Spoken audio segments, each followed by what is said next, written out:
किया, लेकिन जब जमीन ले लिया और प्लांट लगा लिया तब जाके धीरे धीरे हमारे ही लोगों के ऊपर शोषण, जुल्म, अत्याचार, अनाचार करने लगा। हमारे मजदूर भाइयों के ऊपर ही शोषण करने लगा। जो लोग अपना इस माटी को दिया, अपना इस मां समान माटी को देने का काम किया, उस मां समान माटी को लेने के बाद भी इलेक्ट्रिसिटी प्रबंधन ने यहाँ का जो माटी देने वाला लोग है उन लोगों को नौकरी देने का काम नहीं किया। यही वजह था कि 2010, 11, 12 और 13 में हम लोगों ने इस मार्क्सिस्ट के झंडे के बैनर तले कॉमरेड अरूप चटर्जी के नेतृत्व में इस इलाके का तमाम माता बहन भाई बंधु, तमाम लोग, मजदूर, किसान, छात्र, नौजवान, तमाम लोग एकताबद्ध होकर एक विशाल आंदोलन करने का काम किया, जो सिर्फ इलेक्ट्रिसिटी के इतिहास में नहीं, पूरे झारखंड के इतिहास में रहा कि 7 दिन तक हम लोगों ने इलेक्ट्रिसिटी का गेट को जाम करने का काम किया, न किसी को रोकने दिया, न किसी को निकलने दिया। इसी का परिणाम था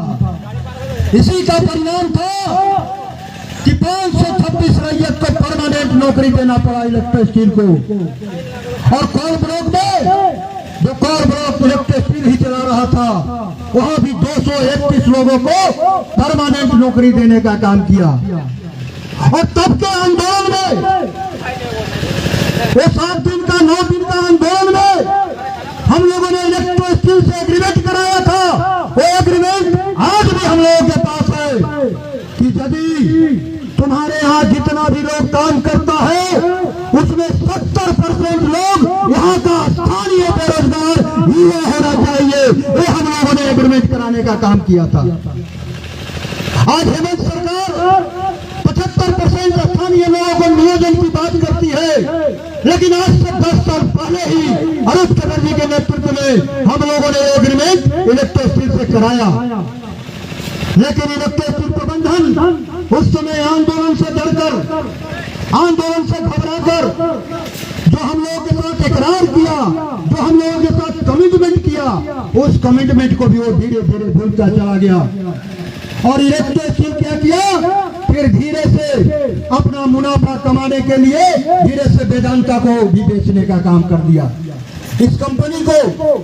और जब वेदांता को बेचा, लेकिन साथ में उसका भी टैग लगा हुआ है इलेक्ट्रिसिटी वेदांता, यानी वो पूरा नहीं बेचा, उसकी भी हिस्सेदारी इसमें है। और हम लोगों ने उस आंदोलन के दरमियान, यहाँ तक कि इस आंदोलन में 2011 और 12 और 13 के आंदोलन में झारखंड के मुख्यमंत्री को भी इन्वॉल्व होना पड़ा था। और हम लोगों को सियालजोरी थाना के सामने जो हम लोगों ने धरना में बैठा हुआ था, वहां जो हम लोगों ने जाम में बैठा हुआ था, और तमाम साथी लोग और अलग अलग गेटों में बैठे थे, भोर में 4 बजे आकर एसडीओ और जिला प्रशासन और पुलिस प्रशासन ने मिलकर हम लोगों को गिरफ्तार करने का काम किया। और हम लोगों को गिरफ्तार करके उसी रात में, और रात में हम लोगों ने वहां जमीन में सोने का काम किया था।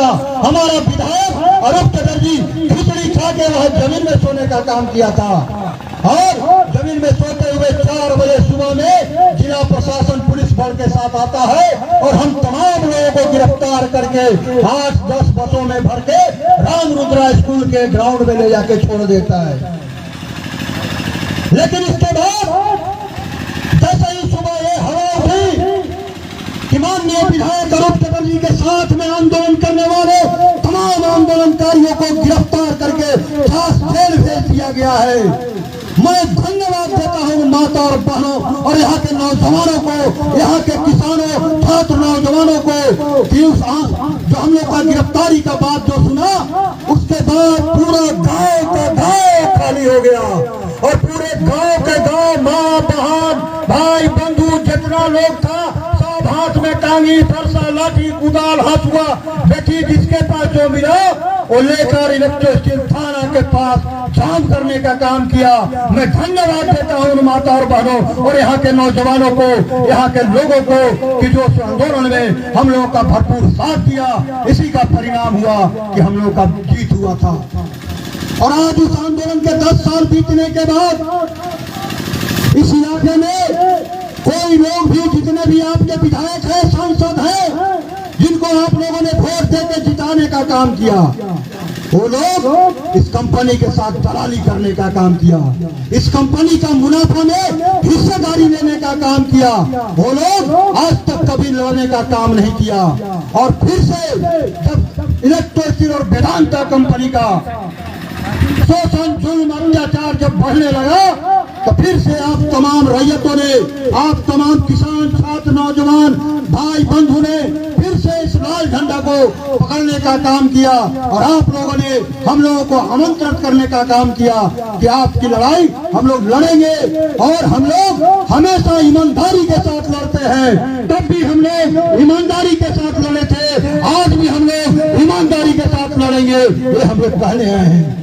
तब भी प्रबंधन बहुत प्रयास किया था हम लोगों को खरीदने का, हमारे विधायक को खरीदने का, बहुत सारा करोड़ों करोड़ रुपया का ऑफर आया था, लेकिन हम लोगों ने बोला कि नहीं, 1 करोड़ रुपया तुम उस मजदूरों में बांट दो, 1 करोड़ रुपया तुम प्लांट के विकास में खर्चा कर दो, 1 करोड़ रुपया यहाँ के स्थानीय बेरोजगारों को रोजगार देने में खर्चा कर दो। ये बात, लेकिन हम लोग तुम्हारे पैसे के आगे झुकेंगे नहीं। जो यहाँ का मजदूरों का, जो यहाँ का किसानों का, जो यहाँ का छात्रों का, जो यहाँ का नौजवानों का मांग है, जो यहाँ के रैयतों का मांग है, जो यहाँ का मजदूरों का मांग है, उस मांग को पूरा कर दो। हम लोग अपना आंदोलन यहीं पे समाप्त कर देंगे। इसी आंदोलन को हम लोग करते रहे और आज फिर से जरूरत पड़ गई है आंदोलन की। आज फिर से हम लोगों को सूचना मिला कि कंपनी के द्वारा लोगों को एन कैन प्राक्रेन कोई न कोई बहाना बना के बैठाने का काम किया जा रहा है। किसी न किसी प्रकार से जो कार्यरत मजदूर है उसको बैठाने का काम किया जा रहा है। और जो हमारे साथ एग्रीमेंट है कि 70% यहाँ के स्थानीय लोगों को रोजगार देंगे, वो भी देने का काम नहीं किया। और हमारा एग्रीमेंट के साथ साथ में अब तो झारखंड सरकार का कानून भी आ गया कि 75% स्थानीय लोगों को नियोजन देना होगा, वो भी नहीं किया जा रहा है। और इस तरह के तमाम सवालों को लेके फिर से कांग्रेस अरूप चटर्जी के नेतृत्व में हम तमाम मजदूर, किसान, छात्र, नौजवान एकताबद्ध होकर फिर से हम लोग उसी सत्तानी एकता का अगर परिचय देंगे तो जिस तरह से 2011, 12 और 13 में कंपनी को झुकाने का काम किए थे, उसी तरह से इस बार भी अपने जायज मांगों के लिए कंपनी को हम लोगों के सामने झुकना होगा। आने वाले समय में ये आंदोलन और भी तीखा होगा, और भी तेज होगा, और भी उग्र हो सकता है। इसलिए हम लोग पहला स्टेज में एक 3 दिवसीय धरना का कार्यक्रम किए हैं। 3 दिवसीय धरना का हम लोग कार्यक्रम करके प्रबंधन को चेतावनी देने आए हैं कि हमारा जो 17 सूत्री मांग पत्र जो तुम्हारे पास भेजा गया है, वो 17 सूत्री मांग पत्र पर अविलंब पहल करो और हमारे साथियों के साथ वार्ता करो और वार्ता सकारात्मक करो। जो हमारा मांग है वो जायज है, उसको पूरा करो। और यदि तुम पूरा नहीं करोगे तो अभी को हम लोग 3 दिन का ये जो धरना का कार्यक्रम कर रहे हैं, जो शांतिपूर्ण धरना का कार्यक्रम कर रहे हैं, हम लोगों को मजबूर मत करो, बाध्य मत करो कि फिर से हम लोग इस प्लांट को अनिश्चितकाल के लिए बंद करने के लिए हमें बाध्य मत करो। इसलिए हम चेतावनी देने आए हैं प्रबंधन को। और प्रबंधन ये षड्यंत्र करना भूल जाए। प्रबंधन चाहता है कि हम षड्यंत्र कर दे और षड्यंत्र करके आपस में लोगों को फूट डालने का प्रयास जो किया जा रहा है कि आपस में गांव का लोगों को फूट डालो ताकि गांव का लोग एकताबद्ध नहीं हो सके, गांव का लोग टुकड़े में बढ़ जाए। ये षड्यंत्र